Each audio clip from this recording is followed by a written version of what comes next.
ધોરણ 4ના વહાલા વિદ્યાર્થી મિત્રો, આજે આપણે આ વિડીયો લેક્ચરની અંદર તમારું જે ગુજરાત સરકાર દ્વારા સ્વ અધ્યયન પોથી આપવામાં આવેલી છે તેમાં ભાગ નંબર 4 એમાં પર્યાવરણ વિષયનો 15મો પાઠ છે બજારથી ઘર સુધી એમનું સંપૂર્ણ સોલ્યુશન આપણે આ વિડીયો લેક્ચરમાં જોવાના છીએ। તો ચાલો મિત્રો પ્રશ્ન નંબર 1 જોઈએ કે ફળ વેચનારને મળી આપેલા પ્રશ્નોના જે જવાબ છે તમારે લખવાના છે, જેમાં પહેલું છે તમે ફળો ક્યાંથી લાવો છો? તો ભાઈ હું ફળો ફળની વાડીમાંથી તેમજ કેટલાક ફળો બજારમાંથી લાવું છું કે જ્યાં હરાજી ભરાતી હોય। બીજું, તમારી પાસે કયા કયા ફળો છે નામ લખો। તો ભાઈ મારી પાસે ચીકુ છે, દાડમ છે, તરબૂચ છે, મોસંબી, સફરજન, કેળા, અનાનસ, પપૈયા, સંતરા વગેરે જેવા ફળો છે। ત્રીજું છે કે 5 ફળોના 1 કિલોગ્રામના ભાવ પૂછીને લખવાના છે। તો દાડમ 100 રૂપિયા કિલો છે, મોસંબી 50 રૂપિયા, ચીકુ 80 રૂપિયા, પપૈયા 30 રૂપિયા અને સંતરા 50 રૂપિયા કિલોગ્રામ છે। ચોથું, શિયાળા અને ઉનાળામાં તમે કયા કયા ફળો વેચો છો? તો શિયાળામાં હું બોર, કેળા, મોસંબી, સંતરા અને જામફળ વેચું છું, જ્યારે ઉનાળામાં સક્કરટેટી, તરબૂચ, ચીકુ, કેરી અને દ્રાક્ષ વેચું છું। એમના પછી 5મો પ્રશ્ન છે ફળો જલ્દીથી ન બગડે તેના માટે તમે શું કરો છો? તો ફળો જલ્દીથી ન બગડે તે માટે તેને ખુલ્લી જગ્યામાં રાખવામાં આવે છે, પણ તડકો ન આવે તેમનું ધ્યાન રાખીએ છીએ, તેમના પર સીધો તડકો પડવો જોઈએ નહીં। છઠ્ઠું, તમે યુપીઆઈ દ્વારા ગ્રાહક પાસેથી પૈસા લો છો? જો હા લેતા હોય તો અંદાજે કેટલા ગ્રાહક દ્વારા આવું યુપીઆઈથી પેમેન્ટ કરવામાં આવે છે? તો હા, હું યુપીઆઈની મદદથી ગ્રાહક પાસેથી પૈસા લઉં છું। દરરોજ અંદાજે 50 જેટલા ગ્રાહકો એવા આવે છે કે જે યુપીઆઈથી પૈસાની ચૂકવણી કરે છે। પ્રશ્ન નંબર 2 છે આપેલા ચિત્રમાં દેખાતા શાકભાજીને ઓળખો અને તમારા ઘરમાં તેનો કેવી રીતે ઉપયોગ થાય છે તે લખો અને ચિત્રમાં મનગમતો રંગ પૂરવાનો છે। તો આ તમારે મિત્રો જાતે રંગ પૂરવાની પ્રવૃત્તિ કરવાની છે। ચાલો, રાંધીને ખાઈ શકાય તેવા ટમેટા, એક એક્ઝામ્પલ લખેલું છે। બીજું આવશે મરચાં, કેપ્સિકમ, ડુંગળી, બટાકા, કારેલા, રીંગણ, ભીંડો, કોળું વગેરે જેને રાંધીને ખાઈ શકાય। કાચા ખાઈ શકાય તેવા છે મૂળા, ગાજર, બીટ, કોબીજ, કેપ્સિકમ વગેરે જેને તમે કાચા ખાઈ શકો। પ્રશ્ન નંબર 3, તમારા ઘરની માહિતીના આધારે પ્રશ્નોના જવાબ આપવાના છે, જેમાં પહેલું, તમારા ઘરમાં કુલ કેટલા સભ્યો છે? તેમાં સ્ત્રી સભ્યો કેટલા છે? તો મારા ઘરમાં કુલ 6 સભ્યો છે, જેમાં સ્ત્રી સભ્યોની સંખ્યા 2 છે। બીજું છે તમારા ઘરમાં શાકભાજી અને ફળો કોણ લાવે છે? તો મારા ઘરમાં શાકભાજી અને ફળો લાવવાનું કામ મારા મમ્મી કરે છે। ત્રીજું, શાળાએ આવો તે પહેલાં તમે ઘરમાં કયા કયા કામમાં મદદરૂપ થાવ છો? તો શાળાએ આવતા પહેલાં હું કચરા પોતા કરવામાં, વાસણ સાફ કરવામાં, વૃક્ષોને પાણી પીવડાવવામાં મદદરૂપ થાવ છું।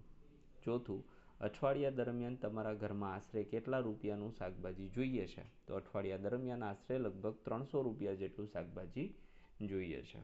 પાંચમું, તમારા મમ્મી પપ્પા કયો વ્યવસાય કરે છે? શું તમે તેના કામમાં મદદ કરો છો?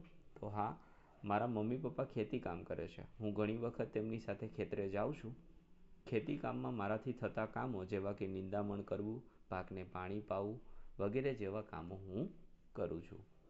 છઠ્ઠું, શાળાએથી ઘરે જાઓ પછી તમે ઘરના કયા કયા કામમાં મદદરૂપ થાવ છો? તો શાળાએથી ઘરે ગયા પછી વસ્તુઓ લાવવા, શાકભાજી સમારવા, વાસણ સાફ કરવામાં મદદરૂપ થાવ છું। પ્રશ્ન નંબર 4, આપેલા ઉખાણાનો જવાબ આપો અને તેનું ચિત્ર તમારે દોરવાનું છે। જો પીળા પીળા પદ્મશીને પેટમાં રાખે રસ, થોડા ટીપા વધુ પડે તો દાંતનો કાઢે કસ, તો એમની અંદર આવશે લીંબુ। તો તમારે અહીંયા સરસ મજાનું એક લીંબુ દોરવાનું છે જે પીળા કલરનું હશે।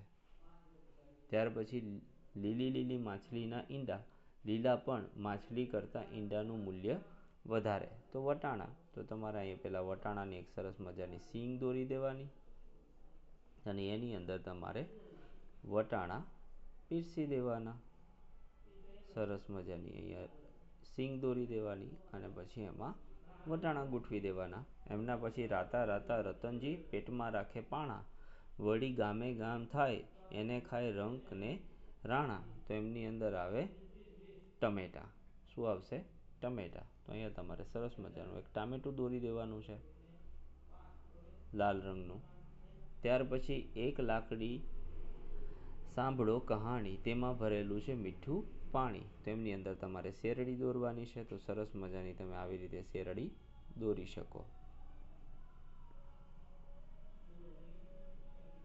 ત્યાર પછી છે લાલ કિલ્લામાં કાળા સિપાઈ, લીલી લીલી દિવાલમાં ગયા સમાય. તો એમની અંદર તમારે એક સરસ મજાનું મોટું બધું તરબૂચ દોરવાનું છે લીલા રંગનું, અને એમાં સફેદ સફેદ રંગના પટ્ટા દોરવાના છે. હું મરું છું, હું કપાઉં છું, પણ રોવો તમે છો. તો એમાં આવશે ડુંગળી, જેમની અંદર તમે ડુંગળી બેન જે છે એને દર્શાવી શકો. ત્યાર પછી સાતમું છે ચારે બાજુ ભીત અને વચ્ચે પાણી. તો એમની અંદર આવશે નાળિયેર, અહીંયા તમારે દોરવાનું છે. ત્યાર પછી છે શાકભાજીમાં હું સૌથી કડવું, પણ ગુણ મારા અપાર, રોગોને હું ઝડપથી કાપું, મારું નામ બતાવું ચતુર સુજાણ. તો એમાં આવશે કારેલા.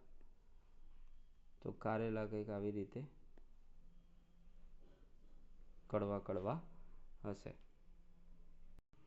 ત્યાર પછી આગળ છે નીચે આપેલા પ્રશ્નોના જવાબ આપવાના છે, જેમાં પહેલું રાંધીને ખાઈ શકાય તેવા ફળોના નામ લખો.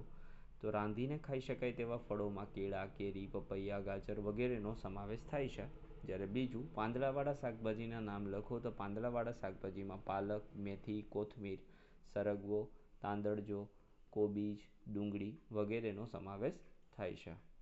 ત્રીજું સલાડ, કસુંબરમાં કાચા ખાઈ શકાય તેવા શાકભાજી. તેમાં આવશે ટમેટા, કોબીજ, મૂળા, ગાજર, કાકડી, બીટ વગેરે ને કાચા ખાઈ શકાય. પ્રશ્ન 4, એકમમાં વૈશાલીની દિનચર્યા આપેલી છે, તેવી તમારી દિનચર્યા લખો. તો ભાઈ હું સવારે 7 વાગ્યે ઉઠું છું, દૈનિક ક્રિયાઓ પૂરી કરી હું નાસ્તો કરું છું, નાસ્તા પછી હું મારું લેસન કરું છું, 10:30 વાગ્યે હું શાળાએ જાઉં છું, ત્યાં પ્રાર્થના બાદ વિવિધ તાસમાં અભ્યાસ કરું છું, 5 વાગ્યે શાળાએથી આવી રમવા જાઉં છું, 7 વાગ્યે સાંજનું ભોજન કરું છું, 9 વાગ્યા સુધી ટીવી જોઉં છું, થોડી વાર વાંચન કરી અને પછી ઊંઘી જાઉં છું. તો મિત્રો આ હતું આપણું સંપૂર્ણ સ્વ અધ્યયન પોથીના પર્યાવરણ વિષયનું solution. Thank you very much. ફરી મળીશું નેક્સ્ટ વિડીયો લેક્ચરમાં. ત્યાં સુધી આવજો. જય હિન્દ, જય ભારત.